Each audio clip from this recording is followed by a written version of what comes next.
What's up, everybody? Welcome to Move the Sticks. DJ Bucky back with you. Buck, how's it going, man? Man, I'm great. Look, it's the weekend. It's a holiday weekend, and anytime you have that extra day, man, you feel great about it.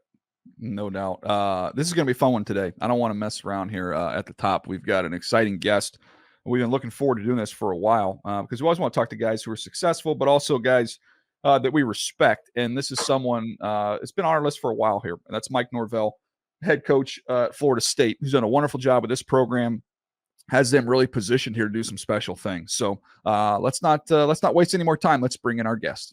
Excited to have you here, Coach. Thank you so much for taking the time with us today. I guess first question for me is, how fun is it when you find yourself where you guys are right now? I know we'll get into all the work and the preparation that got you to this point, but do you have those moments where you kind of let it sink in of where this team is and how fun the ride is?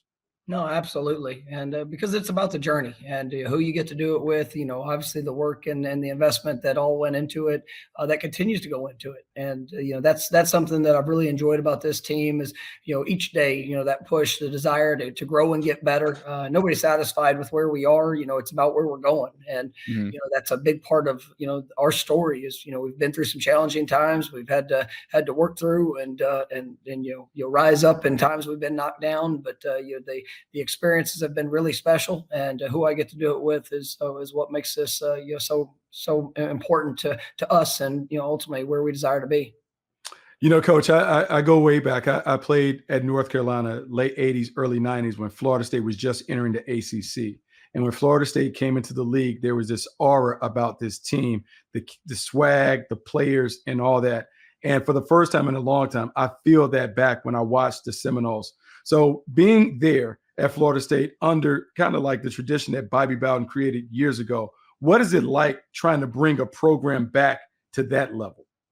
Well, I mean, it's let me say this: we have a tremendous responsibility, and I understand that. Every day I sit in my office, I look out into Doak Campbell Stadium that says Bobby Bowden Field, and what has been built here, the tremendous tradition, the legacies, all the great players, everybody that's come before us.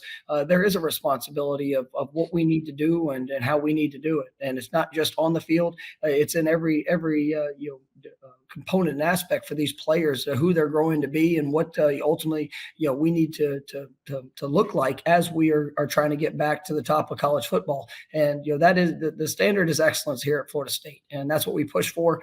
That's what we try, what we aspire to be, in all things that we do. And our players have done a remarkable job in going through that journey and that daily investment to grow and get better. And this is a truly special place, and I'm honored to be able to be a part of it. Coach, I'd be curious about the non-negotiables you have there with your program. You don't get to this level of success where you guys find yourself without having some standards that you set for the program. What are some of those non-negotiables when you're looking to bring players into your program? Yeah, I mean, it comes down to work. I mean, if you don't love to work, I tell every recruit, don't even think about coming here. I mean, we're going to work, and it's about relationships. Who you get to do it with is what makes the journey special. And, that's what, when you look at this program, we got great players that care about each other. I mean, the word love in our program is something that's important because, if you love somebody, you're willing to sacrifice for somebody. And, we got just a tremendous team, but that relationship aspect is really important. And I want to be around guys that truly aspire to be the best in everything that they do. If it's just about ball, you're only going to take you so far. But you also see a program that, we have a team GPA of over 3.0, and that's something that you've been the best ever in program history. And so not only are our guys achieving on the field, but they're also achieving, in things they're doing off of it, and continuing to grow just to be the best they can be.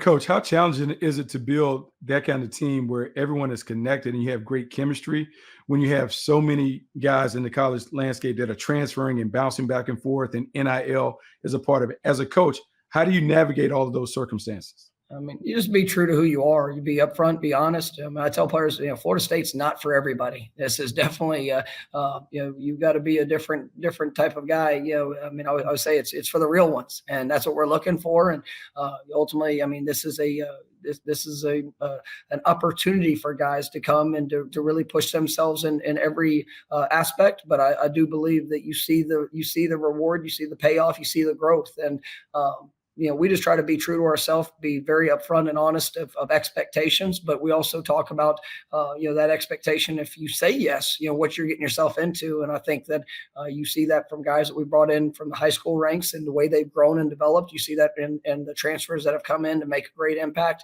They're not just coming in for, draft status. They're not just coming in to even for the stage or opportunity. They're coming to be a part of this program. And, we've got a great culture and a great team because of that. Coach, I want to go back into your background a little bit because I've never got a chance to ask this question, and I've been curious about it. So I'll take you back. This had to be like 06 or 07, somewhere around there. I'm a scout, and I'm with the Ravens, and I go into Tulsa, and I found myself, and there was maybe 2 or 3 scouts with me, and we're watching the Tulsa tape. Gus Malzahn is the coach there, and Buck, I'm telling you, every time they would hit a long home run, and you would see Malzahn running down the sideline, and he's going like this. He's pointing up at the scoreboard while it's going on. I'm like, okay, I don't know if I've ever seen that before. This is but then this is the question, Coach. I had never seen we just called it the turtle play in scouting. I didn't even know what it was, but literally they snap the ball, but then the linemen don't move. And they just kind of hang in there, bro. And they look like armadillos. They just kind of then they get hit and kind of like fall over.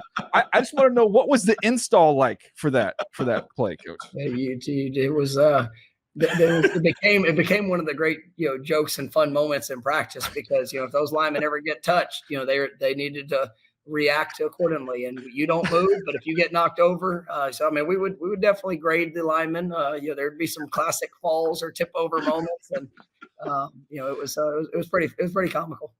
You got to have some stories from working with Gus Malzahn, by the way. I've never even met Malzahn. I've never even talked to him, but that was he seemed from afar like a very interesting coach. Well, Gus, it's funny. We were texting at the beginning of the week, and he's somebody that him and Coach Todd Graham. Coach Graham was the head coach. Gus was the offensive coordinator. Those guys, I didn't know them from anybody, and you got an opportunity to start there as a GA, and have a lifelong relationship with both of them now. And they were tremendous mentors for me, and I got a chance to work under Gus as a graduate assistant, and we're able to take a lot of good things as a young coach from all those guys, and each coach that I've been around, and but you're definitely great minds and wonderful people. Coach, and listen to that story, and I've heard you talk about like how hard you guys work, but how important is it to infuse some fun into what you do as well, to keep the young guys engaged so they're working, but they're also having a good time being around each other, being around the coaching staff?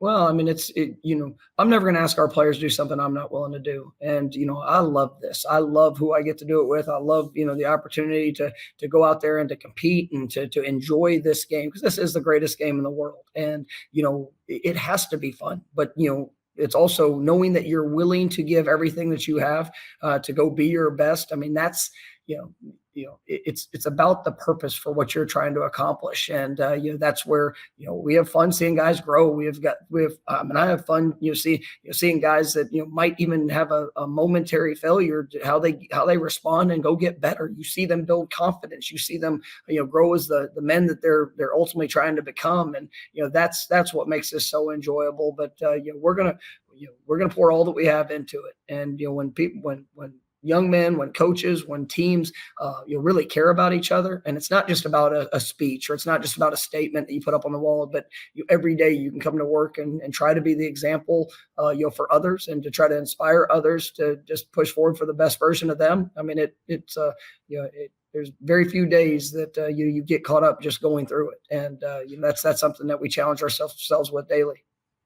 Coach, what's something you've learned in terms of efficiency? I talked to a lot of coaches, and everybody used, the practice limits, the time you have, the roster that you have, trying to develop your young guys as well as get ready to win a game each and every weekend.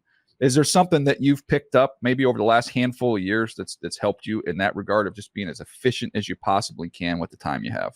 Yeah, I think it comes down to organization. As you sit there, you go through it. I tell our players, I'm not going to waste a moment of their time.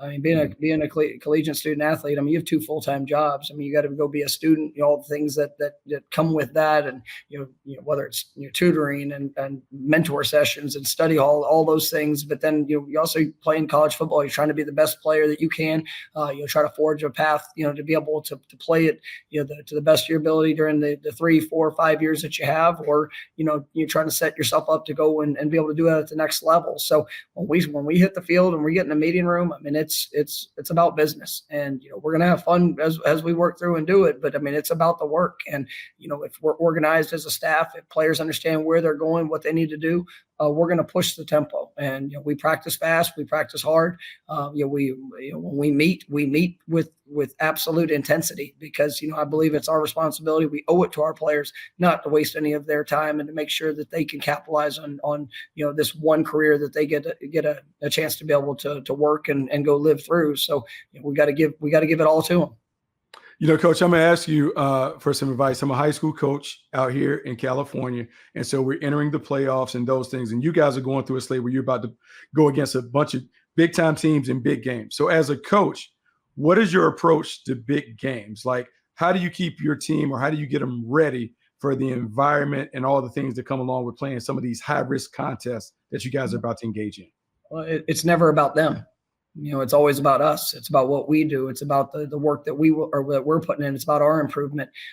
We, with all due respect to the teams that we play, I mean, it's if all we focus on is them and the opportunity versus them, then we're going to miss out on just the things that we're capable of doing. And so whether it was and that's a year-long process for us. It's continuing to grow. It's continuing to control the things that we can control.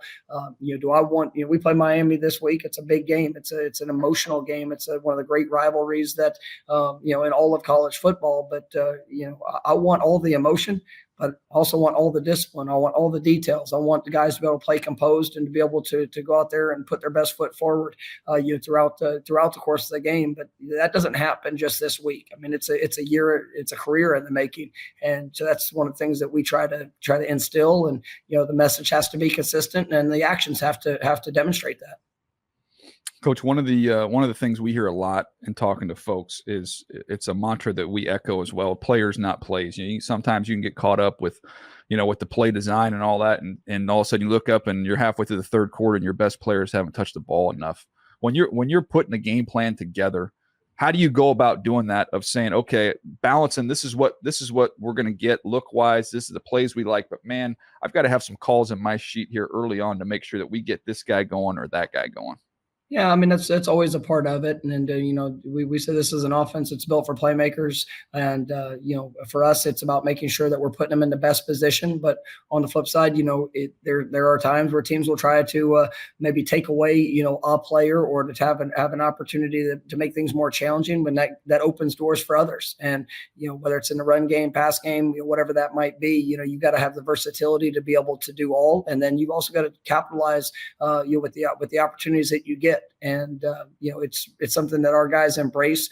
We've had some games where great players have had a bunch of touches and a ton of impact plays, and there's some games where maybe they've been a little bit more limited, but have still made a tremendous impact, been opening up their teammates, or doing things necessary to help us be successful as an offense. But there's no question we want to try to give our guys every opportunity to be able to make an impact on the game.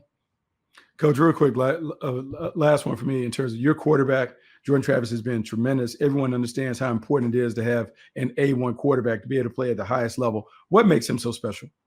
I mean, he's really the total package in everything that he does, how he prepares. He's one of the smartest quarterbacks I've ever been around. He sees the field extremely well, whether it's checks, protections, all things that he does from that regards.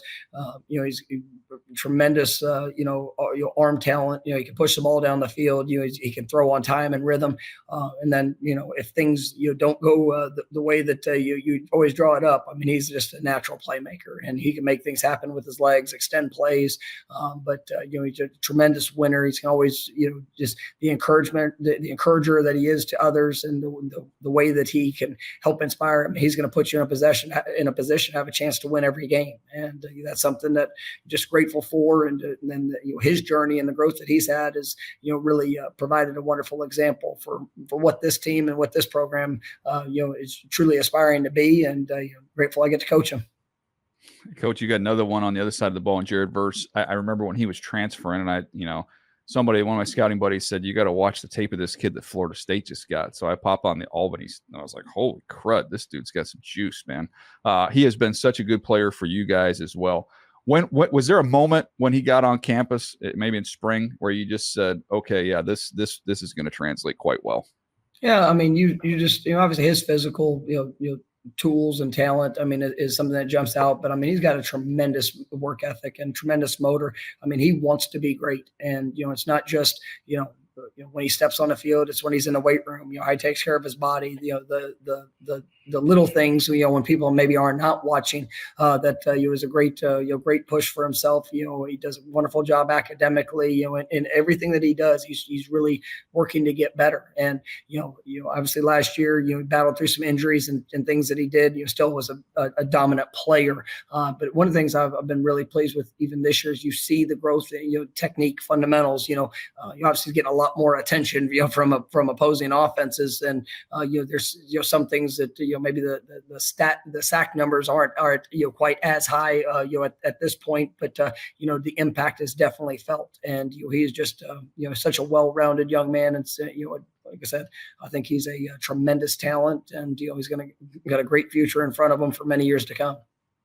Coach, this has been fun, man. You guys, as Bucky said, you got some big ones coming up. You're in a great position here. We're excited for you. If you want to just sprinkle in one time so I can see that armadillo play, just one time, I would appreciate it. I feel like it didn't get appreciated like it needed to get appreciated. I swear I'd never seen anything like it, Coach. I haven't seen anything like it since. Yeah, we might have to pull that one back out for every once in a while. So we'll see what we can do. All right, I appreciate it, man. Hey, you've been generous with your time. We'll be rooting for you. Appreciate it. We'll see you next time. I appreciate you guys having me on, and go Noles. Oh, it was great to catch up with Coach Norvell. Obviously, a bright guy, intense guy. He's done a wonderful job there with the Noles, has them ready to roll, and they're chasing down a playoff spot here. So we'll see if they can finish the deal. But we do appreciate him taking some time for us today. All right, that'll do it for us. I appreciate you guys hanging with us. Remember, we are 5 days a week here on Move the Sticks. You can find us Monday through Friday, as well as the video show. That is on Tuesdays, so you can check that out as well. That's going to do it. We'll see you next time right here on Move the Sticks.